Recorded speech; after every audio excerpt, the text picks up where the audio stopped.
I used to think my dog picked his favorite based on who fed him. I was wrong, so wrong it kinda hurt, because the person dogs choose isn't usually the one doing the most. It's the one whose nervous system matches theirs. And once I learned what neuroscientists found inside dogs' brains, I finally understood why my dog kept picking the quietest person in the room over me. Stick with me because number 1 will hit you differently. 10. The yawn. Let's start small, because honestly, this is the kind of thing you'd never notice unless someone pointed it out. You yawn, your dog yawns, and you probably chalk it up to a coincidence. It isn't. Back in 2008, a team at Birkbeck College in London brought 29 dogs into a room and yawned at them on purpose. 21 of those dogs yawned right back, which was the first time anyone had ever caught yawn contagion in an animal that wasn't a primate. A few years later, researchers in Tokyo took it further. They tested whether dogs caught yawns more from their own owners or from strangers.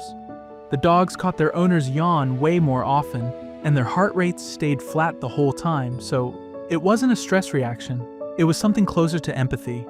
Your dog isn't copying you. They're tuned into you on a frequency you didn't even know you were broadcasting. And that's just one tiny signal out of dozens. The next one is happening every time your dog comes to greet you at the door. 9. The right lean wag.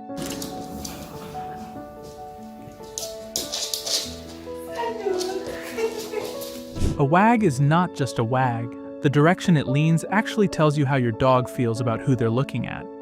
Italian researchers filmed dogs in 2007 reacting to 4 different things: their owner, a stranger, a scary, unfamiliar dog, and a cat. They noticed something nobody had ever caught before. When the dog saw their own person, the tail wagged harder to the right side of the body. When they saw a threatening dog, it leaned left. That isn't random at all. The right side of a dog's body is run by the left side of the brain, which is the side that handles approach and good feelings. Left side wags come from the right brain, which deals with fear and pulling away. So next time your dog meets you at the door, watch the wag closely. If it's leaning right, that's the brain quietly confessing something the dog can't say out loud. And speaking of confessing, what their eyes do when they look at your face is even more specific. 8. The face scan habit. Researchers at the University of Lincoln noticed dogs scan human faces in a really specific way. Their eyes flick first to the right side of your face, every single time. The reason that matters is that the right side of a human face shows emotion more clearly, because it's controlled by our right brain, which reveals how we actually feel. Here's what got me though. Dogs only do this with humans, not with other dogs, not with monkeys, not with random objects. They evolved a face reading habit specifically for our species. So your dog isn't just looking at you, they're decoding you in real time every time you walk into the room. And the more they decode, the more something starts building in their brain. Something a giant magnet at Emory University finally caught on camera. 7. Owner's scent. I left dog hairs on my pants for you so you can smell Tonka and Monroe. This is where things get a little emotional, so bear with me. There's a neuroscientist at Emory named Gregory Burns. After his pug Newton died at almost 15 years old, Burns couldn't shake the feeling that he'd never really known if Newton had loved him back. So he did something nobody had ever done. He trained a shelter dog named Callie to lie still inside an MRI scanner, awake, with no drugs and no straps, using nothing but hot dogs and patience. In 2014, his team ran an experiment that gives me chills every time I bring it up. They put 12 dogs in the scanner and gave them 5 different smells on cotton pads. The dog itself, a dog from its own household, a strange dog, a strange human, and one familiar human who wasn't even in the room. The way Burns put it in the press release stuck with me. He said the dog's brain was reacting to something distant in space and time, which means your dog carries you in their head even when you're not there. A worn t-shirt isn't just fabric. It's literally you, stored in their nervous system. That alone should be enough, but the next study showed dogs actually hijacked a hormone humans only use on their own babies. 6. The oxytocin hijack. In 2015, a Japanese researcher named Miho Nagasawa published a study that quietly broke my brain. She brought 30 dog and owner pairs into a room, took urine samples from both, let them hang out for 30 minutes, then took urine samples again. The dogs and owners who spent the most time looking into each other's eyes had huge spikes in oxytocin afterwards. The dogs went up 130% and the owners went up 300%. Then, Nagasawa ran the same test on hand-raised wolves. Wolves who lived with humans were comfortable around their handlers. Nothing happened. The wolves wouldn't hold the gaze, and no oxytocin spike showed up in either species. The loop just didn't exist. So somewhere in the last 30,000 years, dogs reached into our nervous system and plugged themselves directly into the part of us that bonds parents to their children. And that change actually left a fingerprint in their DNA on a gene region that does something fascinating in humans too. 5. The love gene. There's a condition in humans called Williams syndrome, where people are born unusually warm, friendly, and trusting towards strangers.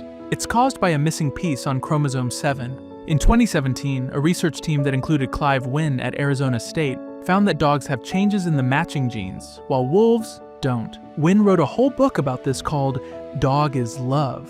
There's one line in it that stops me every time, where he says in scientific writing he has to call this trait hypersociability. But as a dog lover, he sees no real reason not to just call it love. The wildest stat I came across was that wolves spend less time within 3 feet of a familiar person than dogs spend within 3 feet of a complete stranger. So your dog isn't a tame wolf at all. Your dog is something genuinely new, something genetically built to love things that aren't its own species. But genetics only loads the gun. The trigger gets pulled in a window most owners don't even know exists. 4. The 12-week decision window. The dog feel comfortable, secure, and you have a good hold on it. Between roughly 3 weeks old and 12 weeks old, a puppy's brain is wide open. Whatever humans they meet during that window get filed under safe for life. Miss that window and the wiring never quite forms the same way. Researchers John Paul Scott and John Fuller proved this back in the 1960s, and modern science keeps confirming it. Puppies who don't meet humans during those weeks really struggle to bond as adults, not because they're broken, but because the door quietly closes. This is why some shelter dogs take months to trust a new person. The door closed before they ever got to you, so you're not failing. You're literally rebuilding wiring that never got built the first time. And if you came into your dog's life after that window, you can still become their person, but you have to use the rule the next chapter is about, the one most owners get completely wrong. 3. The predictability rule.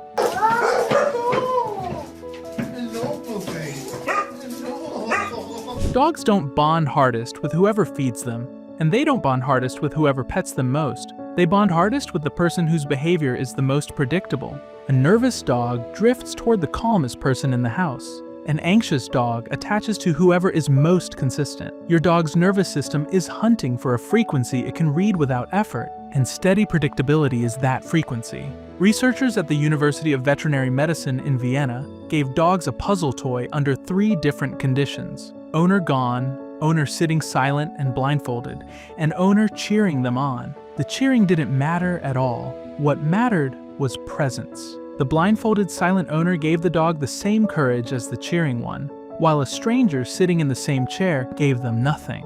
So if you're in a house where your dog picks someone else first, ask yourself, who's more predictable? Who comes home at the same time every day? Who sits in the same spot? Who reacts the same way when something goes wrong? That's your answer, and honestly, it's also your fix. Predictability is the runway, but the next thing on the list is what your dog actually feels, and they vote on it with their feet. 2. The why maze vote. Have to move around and remember where they have already found food.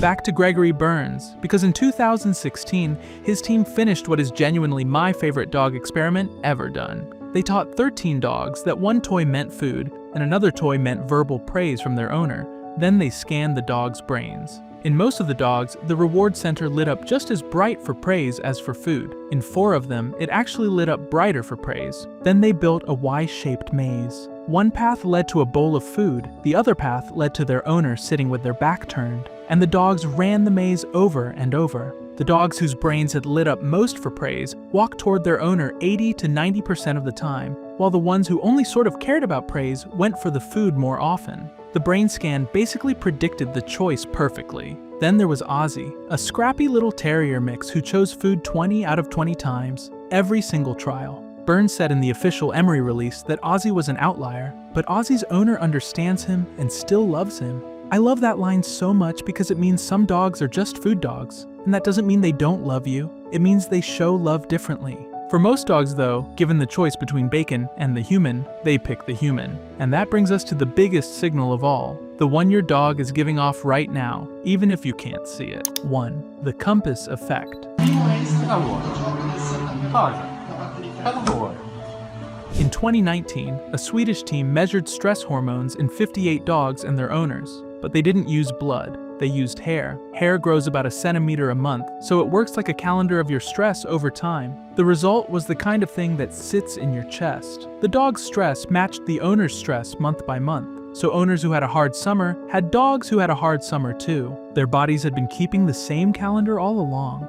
Then, a Finnish team in 2024 measured heart rate variability in dogs and owners across playing, training, petting, and resting. The strongest sync wasn't during play, it was during rest. Two nervous systems quietly dialing into each other when nothing else was even happening. Now stack everything together. Your dog isn't living with you. Your dog is oriented toward you, like a compass that found north and never stopped pointing. And honestly, that's what it means to be picked by a dog. So tell me in the comments, what's the small, specific, weird thing your dog does that made you realize you were their person? Not the obvious stuff, the quiet thing. I read every single one.